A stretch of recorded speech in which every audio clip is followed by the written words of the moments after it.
Olá, meninos! Aqui é a professora Clarissa. Vamos dar início a mais uma aula de filosofia. O tema da nossa aula de hoje é referente à aula do dia 10 do SAI, Sistema de Ensino, e falaremos sobre os sofistas Sócrates e Platão. Esses pensadores, eles pertencem ao chamado período clássico da filosofia. Nesse período, a gente vai ter o século V a.C. como um dos mais importantes. Esse século, inclusive, ele é tão importante que ele é conhecido como o século de ouro, tá?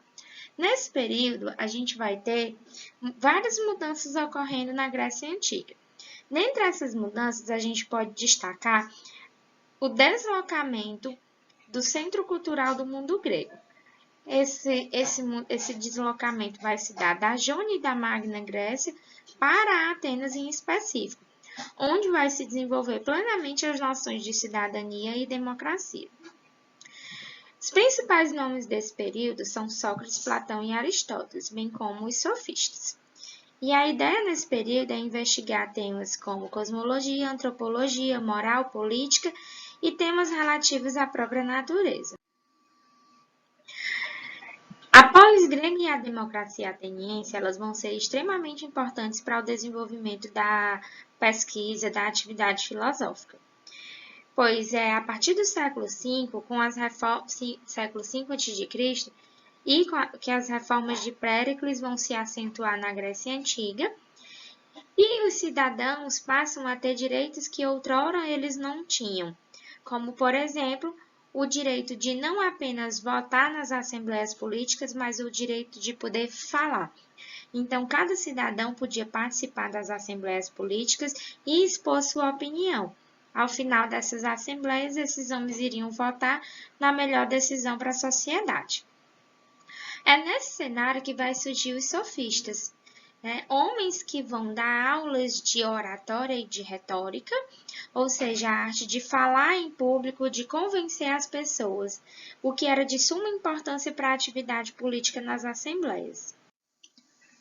Os sofistas eram homens vindos de todas as partes do mundo grego e eles acabaram desenvolvendo um ensino itinerante, ou seja, onde quer que houvesse um indivíduo disposto a pagar por seus ensinamentos, eles iriam ensinar a arte da retórica.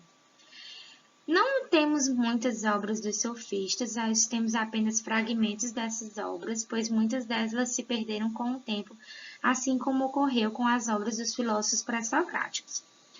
Os principais sofistas que nós vamos ter notícias são Protágoras e Gorgias. Protágoras ficou muito conhecido pela célebre frase: o homem é a medida de todas as coisas.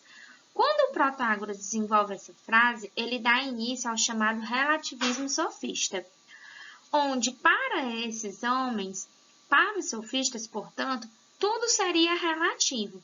Não haveria uma concepção universal de verdade, de justiça, de moralidade, e tudo isso dependeria de um conjunto de convenções sociais. E um outro sofista importante é o Gorgias, que desenvolveu a noção de ceticismo.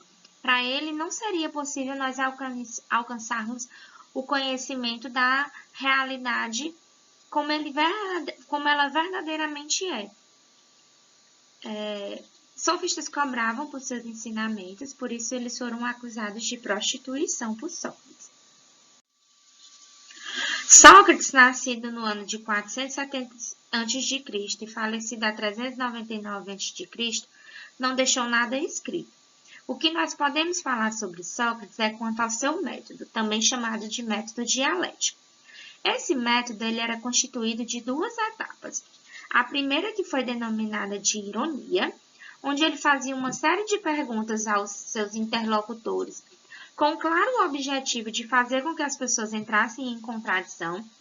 A segunda parte do método dele é denominada de maiêutica, onde, através das perguntas realizadas por ele levaria as pessoas a conceber ideias muito mais complexas, muito mais elaboradas, das quais, em relação às que eles tinham antes. A primeira fase do método dele, ironia, é chamada de destrutiva e a segunda fase é chamada de construtiva. O objetivo desse método é fazer com que as pessoas reconhecessem a sua ignorância e buscar, assim, cada vez mais o conhecimento. Sócrates, certa vez, uma curiosidade interessante sobre ele, né? Certa vez, disseram para ele que ele era o homem mais sábio de todas as pessoas. Não concordando com isso, ele vai ao oráculo de Delfos para tomar uma satisfação, digamos assim, com o oráculo. E aí diz: oráculo, disseram que você disse que eu era o homem mais sábio, mas eu estou muito cético com relação a isso, muito descrente. E o oráculo insiste, né? Você realmente é o mais sábio. Ele sai dali com essa dúvida e começa a conversar com várias personalidades importantes da Grécia Antiga, com o objetivo de provar que ele não era um homem mais sábio. E após essas conversas, ele percebeu que essas pessoas eram muito pretensiosas. E aí ele tem a ciência de que o verdadeiro sábio, o verdadeiro conhecimento, o verdadeiro sábio, portanto, é aquele que admite a sua ignorância, é aquele que admite nada saber. Daí vem essa frase: só sei que nada sei, né? E um passo importante para a gente alcançar esse conhecimento é o autoconhecimento, né? Aí a importância do conhece-te a ti mesmo. Platão foi o seu maior discípulo, foi o maior discípulo de Sócrates. E em uma de suas obras, a obra Apologia de Sócrates, ele narra todo o julgamento de Sócrates, bem como ele vai descrever nesse livro os motivos que levaram Sócrates a ser condenado por envenenamento. Ele tomou um veneno chamado cicuta. Dentre os motivos que levaram à condenação de Sócrates está o dele ter perturbado a ordem pública, corrompido a juventude ateniense e não acreditar nos deuses. Então, Platão, que nasceu aqui no ano de 428 a.C. e veio a falecer no ano de 347 a.C., foi o primeiro filósofo a de fato sistematizar o pensamento ocidental. Platão escrevia em forma de diálogos, e nesses diálogos o personagem principal sempre era a pessoa de Sócrates.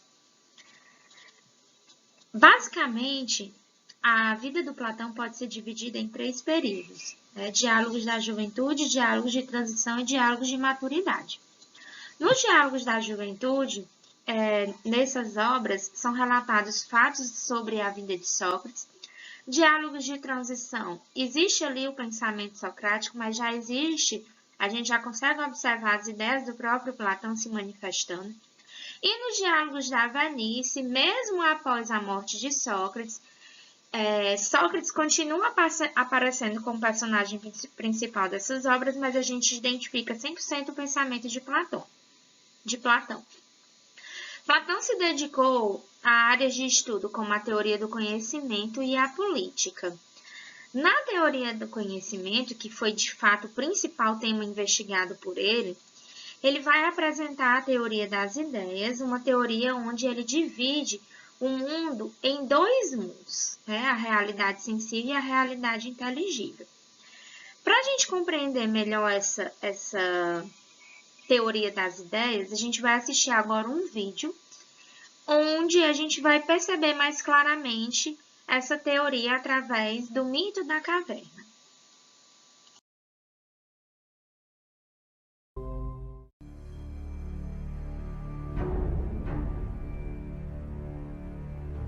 Imagine prisioneiros que passam as suas vidas inteiras amarrados em uma caverna.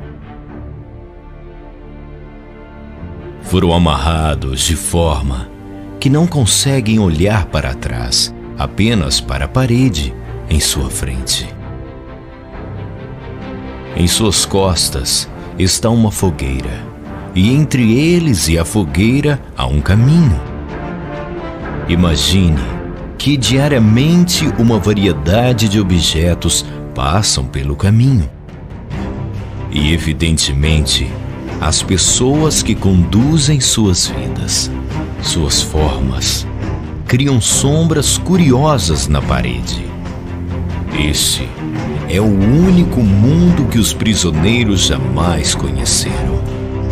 As sombras e os ecos de objetos que nunca viram.